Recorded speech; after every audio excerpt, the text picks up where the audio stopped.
Go through a stretch on the lateral sling system, which is the outer unit of the body.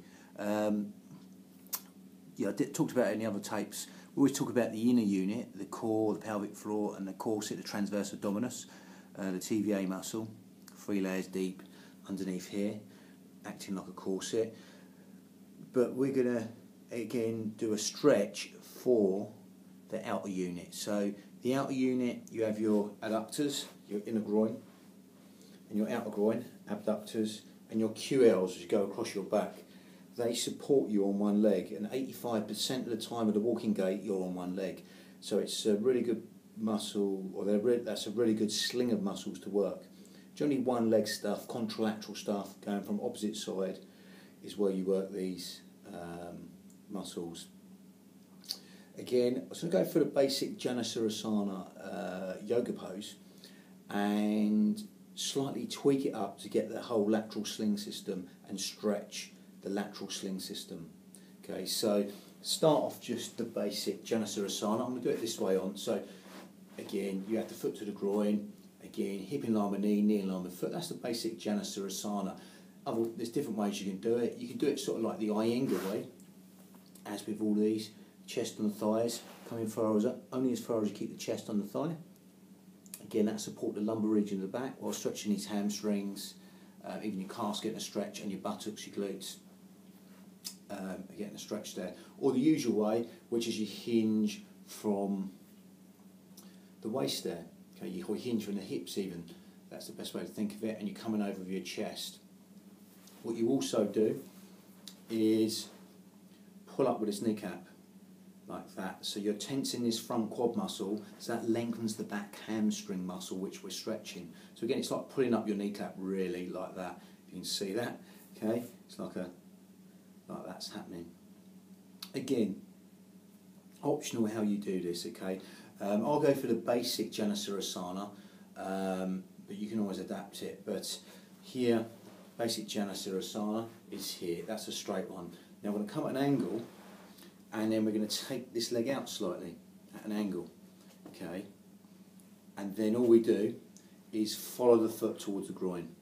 Okay, so we got a Janasarasana at a slight angle over this way, here, okay? While this is over here, we keep the foot active, okay? We don't let the foot just go out to the side, we keep it active. Then we turn towards our rear leg, opposite hand. So the same side hand as the leg you're stretching, we take over to this side, then we turn. Okay, we turn. So I'll come this way so you can see this a little bit. Keep the foot active, sort of up like that, not sort of just relaxed, hanging out to the side. With a turn, where the head goes, the body naturally goes. As I turn, on the exhale, whatever breathing you're using, in and out through the nose or out through the mouth, whatever. You turn here, and again you get that turning, then you can reach up with this hand, same side hand as the bent leg. Okay, so you get this turning. As long as you get that turning, you lengthen over the top here through the little finger, like a mermaid.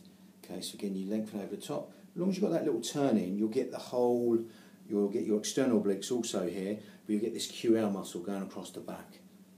Again, turn here, and you'll come in here, and again that's just getting the lateral sling system muscle. Lengthen through this tip of this little finger all the way down to your hip. Lovely.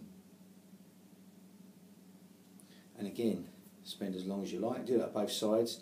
Nice exhale as you're doing it, even pull that kneecap up, keep that foot active, not out to the sides. And yeah, that's a lateral sling system stretch, which is the outer unit of the body, the outer stabilising unit of the body, basically. Take on to the other leg. Again, I would do that both sides, just to show you the basic Janasarasana. Basic in Sanskrit, that means knee to head pose. Again, sit bones drilled in towards the floor. I'm going to go back what I went over earlier. Again, foot not just to the side, it's active. Okay, so we've done the one to the side, Janasarasana to the side. I'm going for the basic Janasarasana. We're hinging from the hips, the chest comes over. Now, optional, some people will allow this, the middle, 12 right at the back. It might suit sort of Westerners a little bit, but again, just hinge with the hips, more purist way, and then just think of the chest coming over towards the knee. Okay, and again, pull that kneecap up even as you exhale. So as you exhale, even point the toe away to start off with. As you exhale, and edge forward and pull that kneecap up so that'll lengthen the back hamstring. It's like a sciatic floss, that is. Again, heel all the way up to the sacrum bone, the sacred bone even. Again, that flosses that sciatic nerve, stretches these calf muscles, gastrocnemius muscles. Again, hamstrings here and the buttocks even, because you're bending over. Anything that flexes will get the buttocks slightly and just edging over. Optional the breathing. You can be breathing into the belly like a balloon, nice meditative breath. You don't need to support as much on the floor, or you can keep that sort of like Pilates or Ashtanga type breathing and set up there by gathering in at the belly button. Whatever suits you really. But again, think good posture, chest over, hinge at the hips there. The Iyengar version, again, is quite a lined version. You're sort of supporting the lumbar region of the back while stretching the hamstrings. So same deal, you literally keep your chest on your thigh though, the only difference, and you'll come forward only as far with the foot as you can keep your chest on your thigh. Okay, so it's one to test your ego, because you won't go as far. You know, but it's not really the point of it, it's more about alignment. This is a lot like a lot of the Iyengar versions. So only come as far as you keep your chest on your thigh. Okay, and then you might want to walk one buttock back or one sit bone back and the other, and then keep that chest on the thigh. You want to edge the foot forward on the exhale, and again you just stay there. As you see, I've got a little bend in my leg, I'm not sort of all the way there, and keep my hips square over and keep that foot active. Again, if you want to use the toes as your drishti, your gazing point in Sanskrit, then you can do. Okay, lovely. Again, use these as long as you like. Again, 20 to 30 seconds, be more than adequate, but if you can't do that long, no problem. Again, that's a nice lateral sling system exercise, the first one, or stretch on that muscle. And then you're going for this on both legs, which is either the basic one, the Hatha one, or the Iyengar version of that. I'm just going to go through, while we're here, we're talking about the hamstrings, the glutes, the buttocks, and the lumbar region of the back we're stretching. We go for Patchimotasana. It's again Western intense stretch. Again, it's called the Western pose for good reason, because we all have trouble doing it. You know, again, both legs there, and you're just hinging forward. Same deal, hinging forward. You can point the toes away if you like, and as you exhale forward, either exhaling through out through the mouth or the nose, whatever you like. Again, that's going to floss the sciatic nerve there as you do that. So on the exhale, and pull them kneecaps up. I'll just show the kneecap again.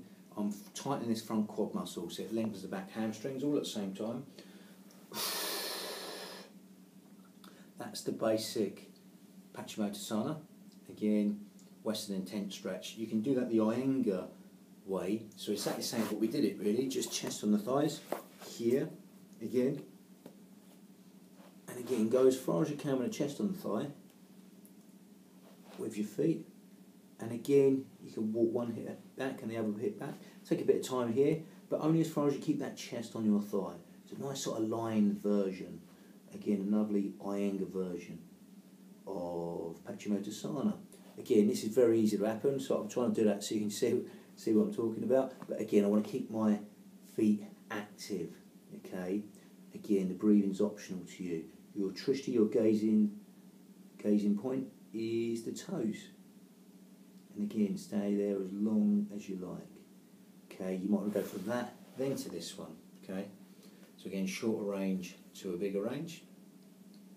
If you've done here, you've done a lot of flexion here of the spine, it might be a good time to do a bit of extension of these hips. You basically flex the hips. You're flexing the spine there, but you're flexing the hips. They're sort of getting tighter here, so you might want to do a hip flexor stretch. And again, good way to start is in Parigrasana, gate pose. So knee in line with hip. Again, I'm going to get a pillow for my knee. Again, knee in line with hip. It could be anything you like, double over the mat, triple over the mat, whatever you like. And it's the usual one. We're going to go into the usual hip flexor stretch with a little bit of a change. So I want this knee in line with my hip to start. The classic example with hip flexor stretches, you give them to people and they stay here, they don't get this. This is the leg we're stretching, the back leg. That's the hip flexor we want. Okay, so here's no good really. That's not doing anything. You've got to have at least some, even if it's this as far as you can go, doesn't matter. That's stretching that hip. But here, nothing.